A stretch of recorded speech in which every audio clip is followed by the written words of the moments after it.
Most people feel stuck and isolated because they avoid the hard conversations that can bring healing. On Let's Get Real with Jenna Burris, we tackle life's challenges like motherhood, mental health, and relationships so you can break free, find healing, and move forward.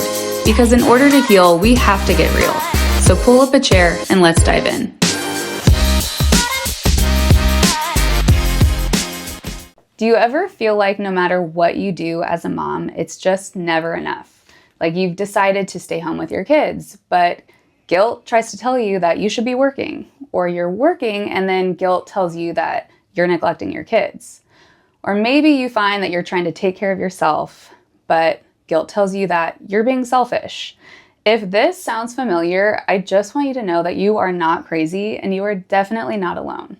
Today, I'm joined with my really good friend, Gainey, who is an amazing woman that I deeply admire, not only for her incredible wisdom, but really just how she lives her life.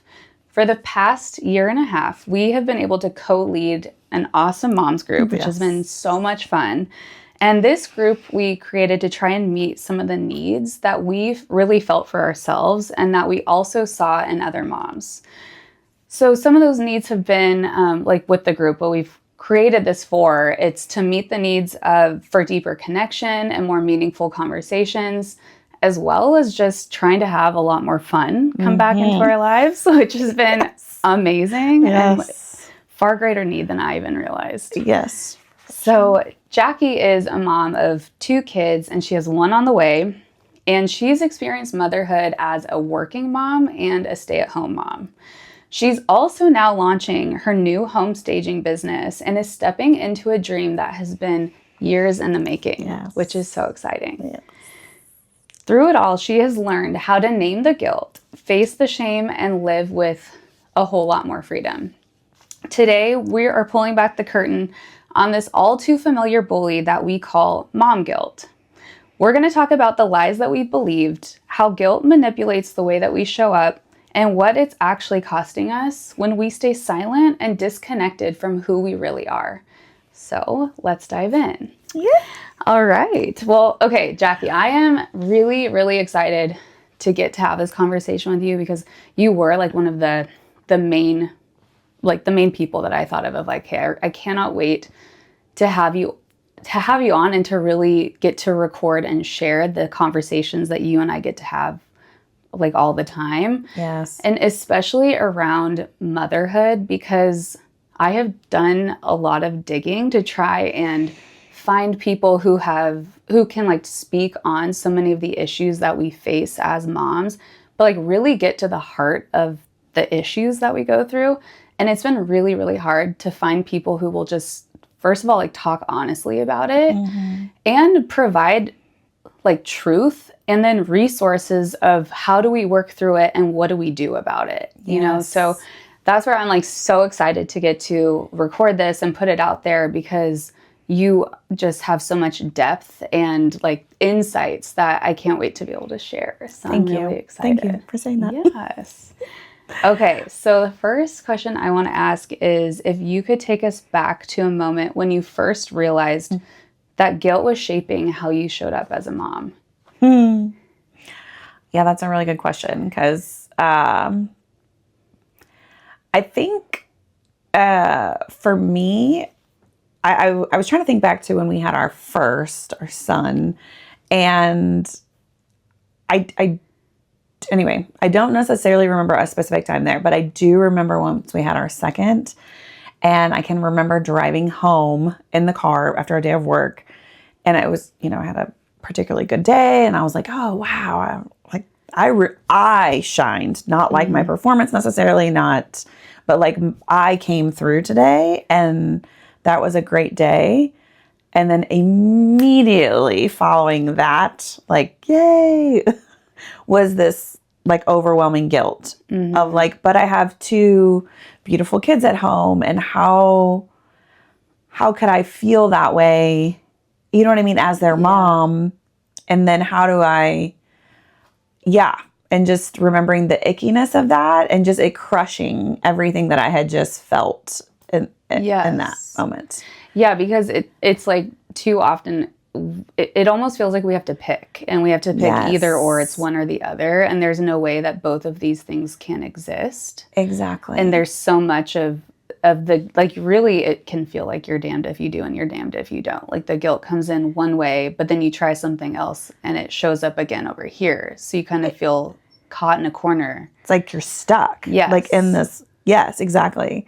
Like, that's how I felt. I was like, how could I have both of these things? Like, how could I have a great day and then also without my kids, and then also feel this horrible ickiness at the end of that? Well, I don't want to feel the horrible ickiness, so I'll just get rid of the good day. Yes. Do you know what I mean? Yes. Versus, like, instead of questioning and getting curious about, like, where's the ickiness coming from, and why do I have that? You know? Yeah, exactly. Because I think, at least from my experience, so often I'll feel that, like, and we feel these things first of the guilt of feeling like, oh man, like, and that it's hard because you can feel the joy and excitement, but then immediately it's like a wet blanket that just stops it, and you're like, oh my gosh, like all the joy is sucked out now. Yes. And for some reason I feel bad, and it feels like I am bad. And what do I do about, like, for the longest time I just didn't know.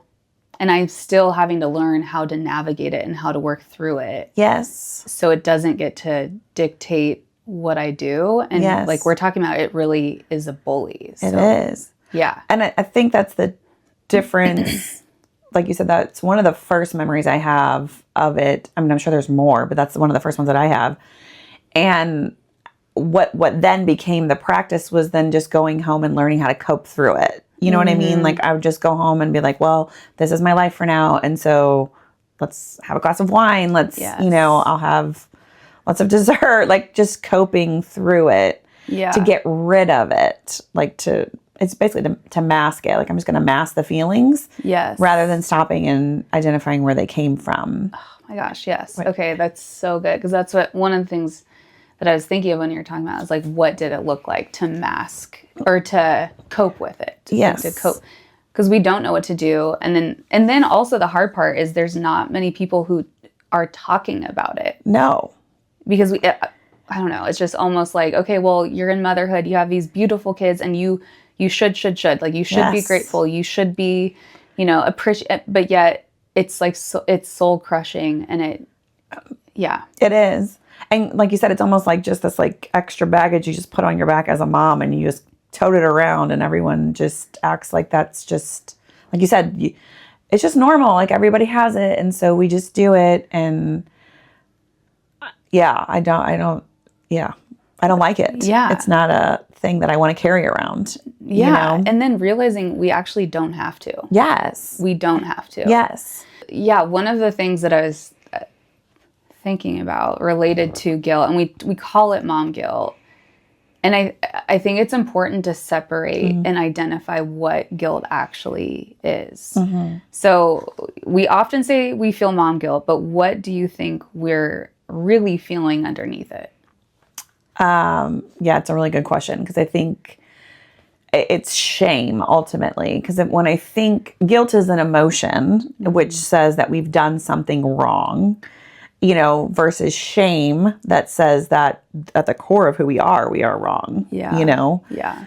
And when I think back, and even still to this day, it's not like something that's gone for me, but guilt is an emotion that we can tie to a specific behavior. We can make amends, and then we can let that feeling go. It should be, if we're talking should be something where we take quick action, we solve it, and we move on. Yeah. Whereas with mom guilt, it's this constant belief that everything I do is just not enough. Yes. And I think at the core of that is this shame belief that, like, I'm just not enough. Like, I don't have value here.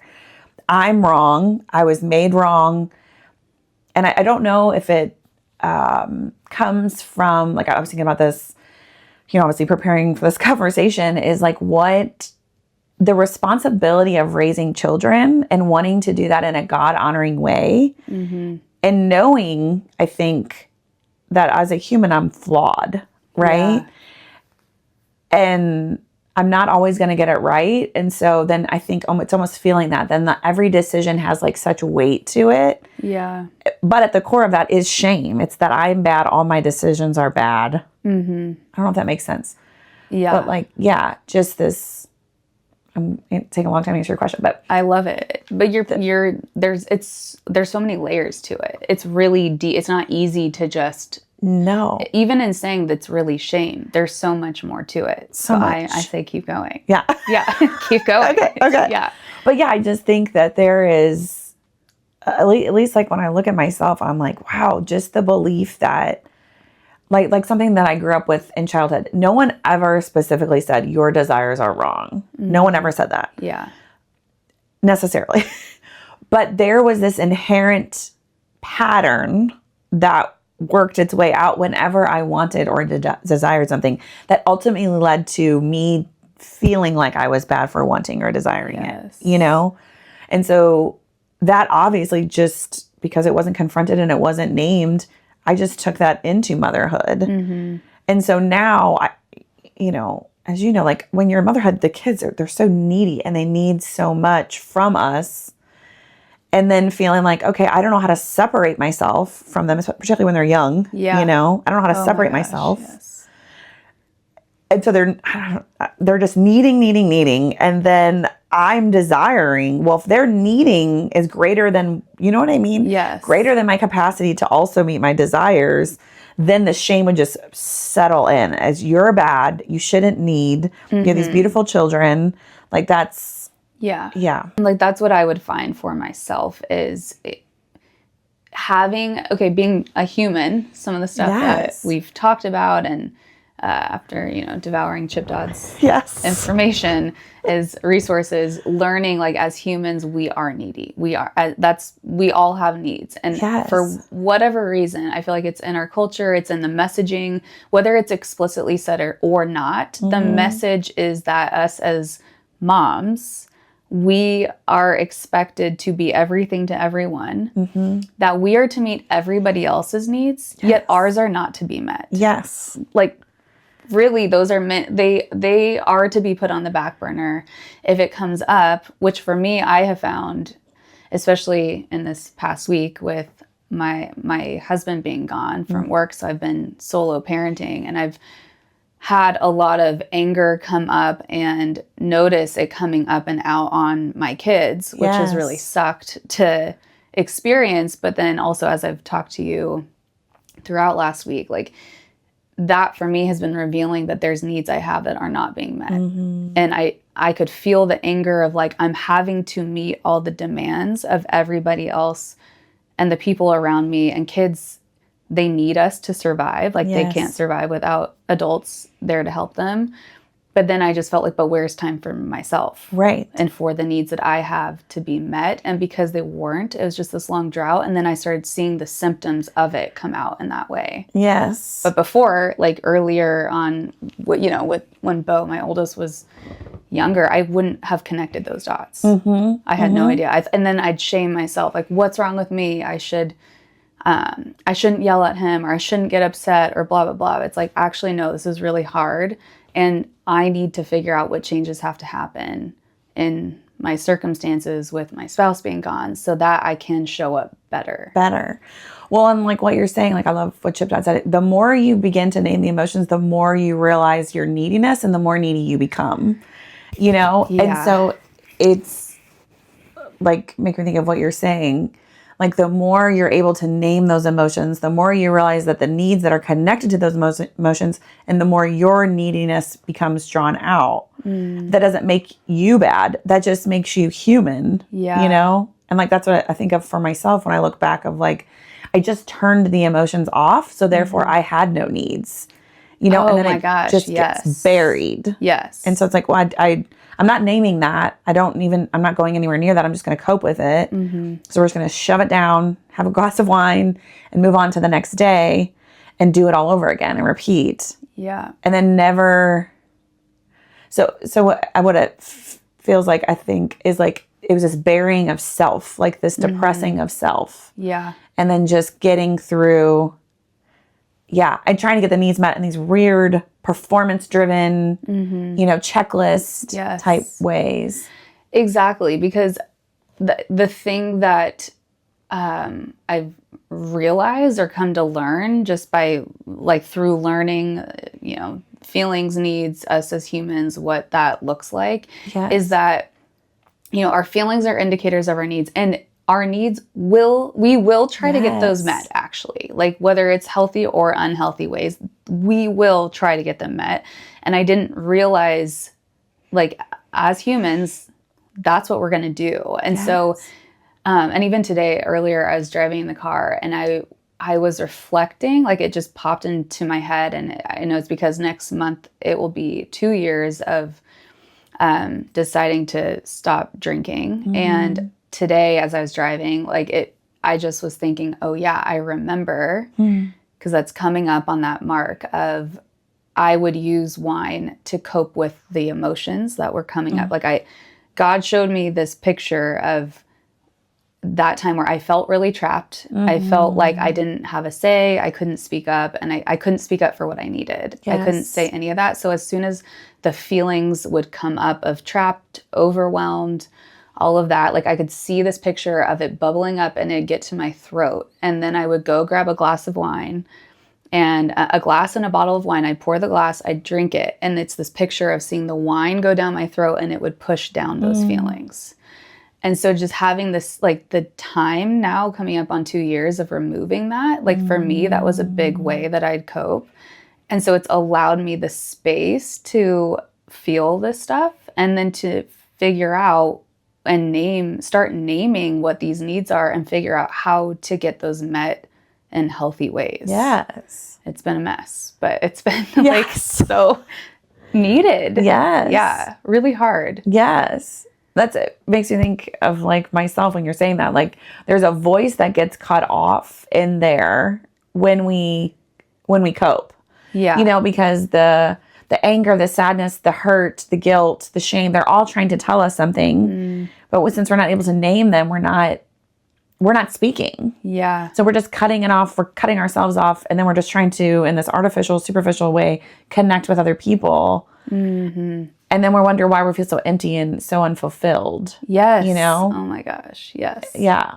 Exactly. Because, that unfulfillment, that feeling, like that's how I'd feel like hollow inside. And the whole like, okay, I'm doing what I know I should do. I'm basically checking things off a list. Like I've cleaned the house. I got the laundry done. I've signed the kids up for these activities. Check, check, check. And I'm performing, okay, like for our photos, they're matching in outfits, right? But it's such a temporary, it's like, okay, I feel good about myself for a moment. But it's internally, it was like the stripping away. And that's how I have felt. It's like this, I'm doing this stuff all externally, trying to meet everybody else's expectations. But I feel like I'm dying inside. And I feel like I'm becoming a shell of the person I know I was meant to be, but I don't know how to get back to her, And I think of that too, because like even for my own kids, I'm like, man, who would I rather than be mothered by? The person who's doing the checklists and all the shoulds, or the person who can authentically be themselves? Like, what would they take away from the shell of me versus what would they take away from the authentic version of me? Yes. Which is just so sad, because it's just, they're reaching for they need me as me. They don't need me as the guilt-driven, performance-driven, crazy person. They need me to be me, so they know how to be them. Yes. Oh my gosh. Yeah. So it's, that's what it's making me think of. Like, even like, we both have girls. Like when we look at our girls, I'm like, man, I don't want to pass on what my mom passed on to me. I don't want to live the way I saw my mom live. I don't, in a lot of ways. Right. Yeah. And then, so why would I continue in that same pattern with my own daughter? Yeah. And I would never want her to hide herself. Right. And feel that performance. Yeah, exactly. And I think we want to give those things to our kids that we didn't receive. Yes. But then we don't realize we're the ones who have to lead the way. Yes. Like we have to go first because we it is impossible to give to our kids what we don't have for ourselves. It's a facade if we think we can do that. Yes. And so we have to practice living this out, which means we have to then face some things that we don't necessarily want to face. Yes. Or even in speaking up about things that we need or what matter to us, the desires or wants that we have, we can face resistance, Yes. From our spouses, from family, friends, our kids. Yes. And all of that. And I think, because what you're saying is exactly that. Like, I feel like we often, when we have children, it's, okay, what can I give to them that I didn't have? Like, oh, I'm going to be able to give them this. It's always superficial, I feel like. Yes. Like, they're going to get to go to the best schools. They're going to get to go on vacation. We're going to live in this big house, whatever. And it's like the superficial stuff. And I was thinking about this today because, like, when I think about my own grandparents on both sides, my mom and my dad's, they lived through the Great Depression, and that really affected, like, the way that they viewed the world, the way that they showed up as parents, and there was just this, their posture was just from a place of lots of fear and desperation. Yeah. And this belief that this stuff would run out, like that they would not be cared for, they would not be taken care of, you know? And that got passed down to my parents, in so many ways. And then that is still trickling down to me because they never stopped to confront that. Right. Yes, exactly. And so then how much, it's just watching the downward, like, mudslide essentially of all of the lies that get carried on through the generations. But my point was to say that it comes out, I feel like, then the reaction versus, like, the healing response. The reaction was, well, I will just make more money and then I will never have to feel that fear and that desperation that they did.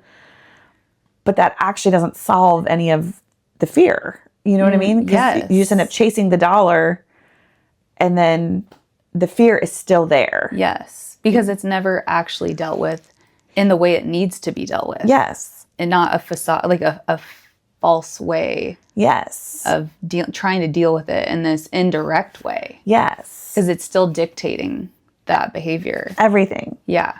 And we end up worshiping it, trying to bury the feeling instead of stopping, pausing, naming, oh, wow, this is where this comes from. Yes. And this isn't just mine. Somebody handed this to me. And so now I have to do the hard work of, like you're saying, responding and healing in that place. So that way I'm coming from, a whole, I don't know if that makes sense, but like a whole place. Yeah, exactly. Because it's like with every generation, it's this fragmentation. It's like the breaking down, like these broken parts that then we're not whole. Those parts are not brought back together. Yes. And so it's like pieces are just left behind, and then the next generation continues the broken cycle. Yes. Until someone finally says, okay, I'm going to take a look at this. This is hard. I have to come out of denial. I have to come out of avoiding the harsh reality. And the other thought that was coming up as you're talking about, because I just feel like you're so much of the insights that I get from you is you really are so good at getting to the heart, like the heart of the matter, the heart of the issue, the heart of the person, where it's so easy to get caught up in the external and like you said, the performance.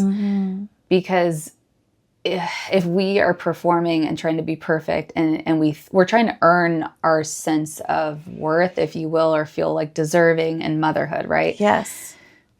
Then our kids are going to learn to perform, and there's no space to be in relationship. And we don't learn how to let ourselves be seen and let ourselves be seen in these real ways of like the hurt, the sadness, the like being needy. And our kids will think, oh, well, if mom's shaming herself for having needs, then what does that mean about me? Because then eventually, like how I felt is, so angry, like you have needs because I'm not allowed to have needs. Yes.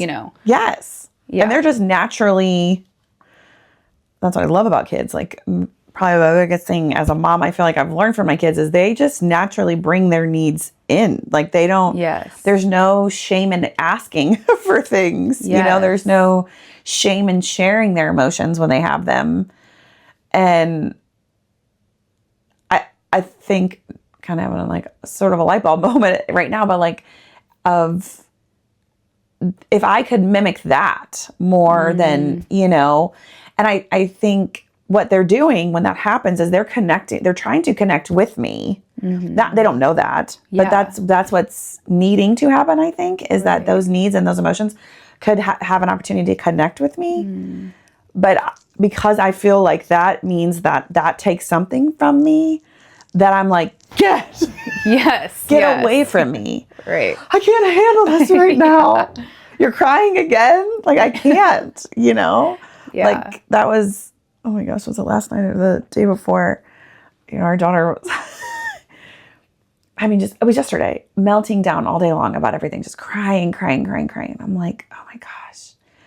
So finally, last night, in one of my most proud mom moments, I was like, I want to cry like that. And you're sitting here crying over what I think, I didn't say this part, thank God, but what I think is something really stupid, you know, like this is really stupid. Why are you crying again for the 50th time today? And, but now as I'm thinking about this, I'm like, she doesn't necessarily, I think I have this idea that I have to then be like, because of the performance, like I have to be ready for it. And I don't think I have to be ready for it. You know, I don't think that's what it's about. I think when those things happen in my weakness and in theirs, we still, God gives us the opportunity to connect. You know what I mean? Like, it's not this, like I don't know. Does that make sense? It does, because it's the opportunity to connect, like you're saying, from our weaknesses, and not because we have the perfect words or we're in, you know, great, I'm able to stand strong or whatever it is. But it's like, no, there's actually a great opportunity when we're both kind of falling apart even. Where like my reaction last night was I just wanted to shut her up because I'm like, I want to cry. Where what I'm thinking about now is I'm like, man, I wish I had just cried with her and been like, honey, I want to cry too because I've had a really tough day. And how much more that would have met her heart and mine. Right? Than feeling like, oh, you are just such a burden, you know, to what I need right now. I need things and you're bearing me in your needs, but that's not what she's doing. Those needs need to be connected with somebody else's. I don't know. I just keep thinking of the picture, like this picture and image of what, like in that example where she's bawling her eyes out and, you know, like, actually I want to join you. Like, I want to join you. But for some reason, there's this picture of like, as a mom, like, no, I have to like stand strong. I have to, you know, come, okay, coddle her, give her hug, like do it. But it's like, but what's wrong if that's what you are needing to do too? Like that's actually not going to cause any harm. Like that's actually going to cause you guys to grow closer. And like you said, to connect. And for her to get to see you as human and learn like, oh, this is mom cried with me. She joined me. Like she's allowed to feel sad too. She's like, that's what the picture she'll get to see. You know what I mean? Right. Well, and then like what you're saying is then she doesn't feel shame for her neediness, that she like, you know, it just comes out like they don't have the, you know what I mean? Like it's just a natural outflowing of how God made us and that's how they're wired. And so it just comes out in this beautiful way. Of course, we know it doesn't feel beautiful. Because we have all this toxic shame and belief, you know, lies around it. If we would be okay with their neediness just being how God wired them and not needing to respond or react in a way that, like you said, is just so performance driven, I guess. And fixing, because that's like immediately like, I have to fix this. They're not allowed to be upset. They're not. If I'm going to do a good enough job as a mom, then my kids should always be happy. They shouldn't have any problems. They should never be hurt or feel pain. That's not true. It's not true. And it would actually, we're doing them a disservice when we're trying to get to happiness, because then that's where the shame sets in, I feel like. Yes. Is, well, if I'm not always happy, then I'm not okay. You Exactly. know, and then I'm bad. Yes. And then, like we were just talking about at the beginning, like then when you have those moments of happiness, you then shame yourself for even having those. Yes. Like, we are not allowed. That's part 1 of our 3-part series with Jackie Gainey. In part 2, we're diving even deeper into the cost of living disconnected and how we begin the process of healing. Trust me, you're going to want to hear it.